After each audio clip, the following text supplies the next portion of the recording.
अस्सलामुअलैकुम। कैसे हैं आप सब? आई होप आप सब ठीक ठाक होंगे। आज मैं आई हूँ एक नई वीडियो के साथ जिसमें हम डिस्कस करेंगे मेरा night time skin care routine.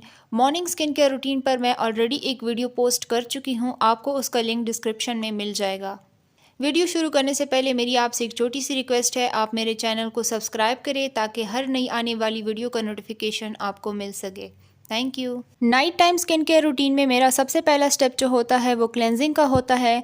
Cleansing के लिए मेरे पास यहाँ पर दो ऑप्शंस अवेलेबल है। सबसे पहला ऑप्शन जो मेरे पास है वो है डर्मोटीन का फेस वॉश। ये फेस वॉश मैं कभी कभार सुबह के वक्त भी इस्तेमाल करती हूँ। इसमें है 2% सैलिसिलिक एसिड। सैलिसिलिक एसिड एक बीटा हाइड्रोक्सी एसिड है जो कि आपकी स्किन से एक्ने और पिंपल्स को ख़त्म करता है। ये ऑयली स्किन वालों के लिए बहुत अच्छा होता है। इससे आपका सीबम यानी ऑयल कंट्रोल होता है फेस का।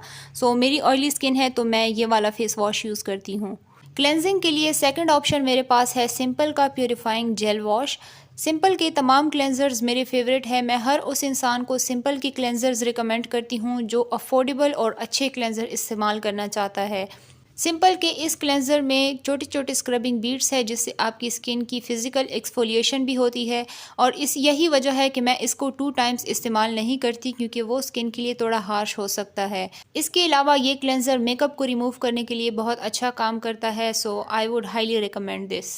Night time skin care routine में मेरा सेकंड स्टेप होता है नियासिनामाइड का सीरम अप्लाई करना। इसको मैं थोड़े डैम्ड स्किन पर अप्लाई करती हूँ, यानी मेरा चेहरा मुकम्मल तौर पर खुश्क नहीं हुआ होता क्लेंजिंग के बाद इसको मैं अप्लाई करती हूँ। उससे क्या होता है कि इसकी ऑब्जॉर्प्शन स्किन में अच्छे से होती है और ये अच्छे से काम करता है। ये सीरम मैं काफ़ी सालों से यूज़ कर रही हूँ। मेरी स्किन केयर रूटीन के बाकी सारे स्टेप्स अक्सर चेंज होते रहते हैं लेकिन ये सीरम मैं कभी भी नहीं छोड़ती क्योंकि इसने मेरे बहुत सारे स्किन इश्यूज़ को सॉल्व किया है। इस सीरम पर इंशाल्लाह मैं एक डिटेल वीडियो बनाऊंगी। फ़िलहाल मैं आपको इतना बता दूं कि इसने मेरे सीबम को कंट्रोल किया है, जो चेहरे पर जो ऑयल वगैरह ग्रीसीनेस होती है वो कम किया है। इससे मेरे एक्ने कंट्रोल हुई है, मेरे एक्ने स्पॉट्स जो है वो कम हुए हैं। बहुत सारे बेनिफिट्स हैं। मैं डिटेल में इसकी इंशाल्लाह एक वीडियो बना दूंगी। अच्छा, इसके अलावा मैं हफ्ते में 2 दफ़ा केमिकल एक्सफोलिएशन करती हूँ रात के वक्त। केमिकल एक्सफोलिएशन के लिए मैं ऑर्डिनरी का लैक्टिक एसिड यूज़ करती हूँ। इसमें हाइलुरोनिक एसिड भी है।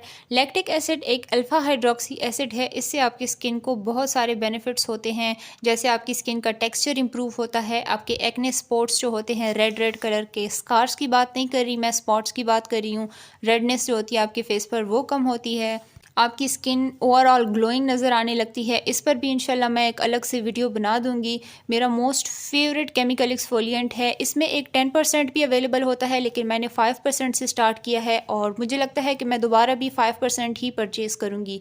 मुझे नहीं लगता कि इससे हाई परसेंटेज की मुझे ज़रूरत है क्योंकि ये बहुत अच्छे से काम कर रहा है। नेक्स्ट मेरा सबसे फेवरेट स्टेप है वो है मॉइस्चराइज़र अप्लाई करना। मॉइस्चराइज़र के लिए I have this Cetaphil moisturising lotion. ये मैं काफ़ी अरसा से यूज़ कर रही हूँ और ये मेरा मोस्ट फेवरेट मॉइस्चराइज़र है। अब तक के जितने भी मॉइस्चराइज़र मैंने यूज़ किए हैं उनमें से सबसे बेहतरीन जो मॉइस्चराइज़र है वो ये है मेटाफिल मॉइस्चराइजिंग लोशन। इस पर मैं एक डिटेल रिव्यू कर चुकी हूँ, आपको उस वीडियो का लिंक डिस्क्रिप्शन में मिल जाएगा, आप वहाँ से देख सकते हैं। सेकंड ऑप्शन मेरे पास है ये निविया का सॉफ्ट मॉइस्चराइज़र। इसको मैं अपने नेक पर अप्लाई करती हूँ, अपने हाथों पर अप्लाई करती हूँ और इसको आप अपने फेस पर भी अप्लाई कर सकते हैं। इस पर भी मैं एक बहुत डिटेल रिव्यू कर चुकी हूँ, लिंक आपको डिस्क्रिप्शन में मिल जाएगा। थर्ड ऑप्शन मेरे पास है कभी कभार जब मेरी स्किन मुझे लगे कि बहुत ज़्यादा ड्राई हो गई है या मेरे अंडर आइज़ पर थोड़े से रिंकल्स आ गए हैं तो मैं ये यूज़ करती हूँ डव डर्मा सीरीज़ का मॉइस्चराइज़र।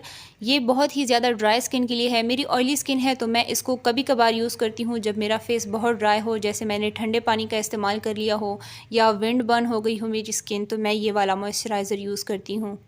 इसके बाद मैं पेट्रोलियम जेली अप्लाई करती हूँ, अपने लिप्स पर अप्लाई करती हूँ एज अ लिप बाम, अपने अंडर आइज़ पर, लैशेस पर अप्लाई करती हूँ और कभी कभार फुल फेस पर अप्लाई कर लेती हूँ। इससे क्या होता है कि रात के वक्त जो आपकी स्किन से वाटर लॉस हो रहा होता है वो कम हो जाता है और बाकी जो आपने प्रोडक्ट्स लगाए होते हैं वो आपकी स्किन से तकिए पर ऑब्जर्व नहीं होते, वो आपने पेट्रोलियम जेली से सील कर लिए होते हैं। पेट्रोलियम जेली एक बहुत ही अच्छा ऑप्शन है आपके पास ऐसे मौके पर इस्तेमाल करने के लिए। बहुत लोग कहते हैं कि ये कॉमेडीजेनिक है लेकिन ऐसा बिल्कुल भी नहीं है। इससे आपको एक्ने पिंपल्स का कोई भी इशू नहीं होगा क्योंकि मेरी खुद ऑयली स्किन है, एक्ने प्रोन स्किन है और अल्हम्दुलिल्लाह मुझे इससे आज तक कोई इशू नहीं हुआ।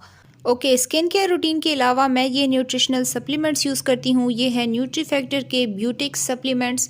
ये आपकी स्किन, हेयर और नेल्स की हेल्थ के लिए काफ़ी अच्छे हैं। इसमें बायोटिन है 2000 mg और बहुत सारी न्यूट्रिएंट्स है जो आपकी ओवरऑल हेल्थ को सपोर्ट करते हैं। सो ये था मेरा एक सिंपल और बेसिक सा night time skin care routine. आपने नोटिस किया होगा कि मैं कोई भी एक्स्ट्रा चीज़ें इस्तेमाल नहीं करती स्किन केयर रूटीन में। मेरे बेसिक से 3 to 4 स्टेप्स होते हैं, मैं जस्ट वो फॉलो करती हूँ और यही की है एक हेल्दी स्किन के लिए कि आप कम प्रोडक्ट्स इस्तेमाल करें, अच्छे हो और कंसिस्टेंसी के साथ इस्तेमाल करें। आपने नोटिस किया होगा मैं शीट मास्क से इस्तेमाल नहीं करती, मैं फेस मास्क नहीं इस्तेमाल करती, फिजिकल एक्सफोलिएटर्स इस्तेमाल नहीं करती, मैं टोनर्स इस्तेमाल नहीं करती, फेस मिस्ट इस्तेमाल नहीं करती। ये सारी चीज़ें जो है ये एक्स्ट्रा एडिशनल चीज़ें होती है। अगर आप इस्तेमाल करना चाहें तो बेशक कर सकते हैं, लेकिन जो ज़रूरी चीज़ें होती हैं वो यही होती है और इससे आपकी स्किन जो है वो इम्प्रूव हो सकती है अगर आप इसका सही इस्तेमाल जानें। सो मेरे चैनल को सब्सक्राइब करें, आपको बहुत सारी इन्फॉर्मेशन स्किन केयर के रिलेटेड मिलेगी इंशाल्लाह। अफोर्डेबल प्रोडक्ट्स को मैं डिस्कस करती हूँ ज़्यादातर, सो आपको इससे फ़ायदा होगा। इसके अलावा आई होप कि आपको ये वीडियो अच्छी लगी हो। If you did like it, आप अपने फ्रेंड्स के साथ शेयर करें, वीडियो को लाइक करें, चैनल को सब्सक्राइब करें और मिलते हैं अगली वीडियो में। खुदा हाफिज़।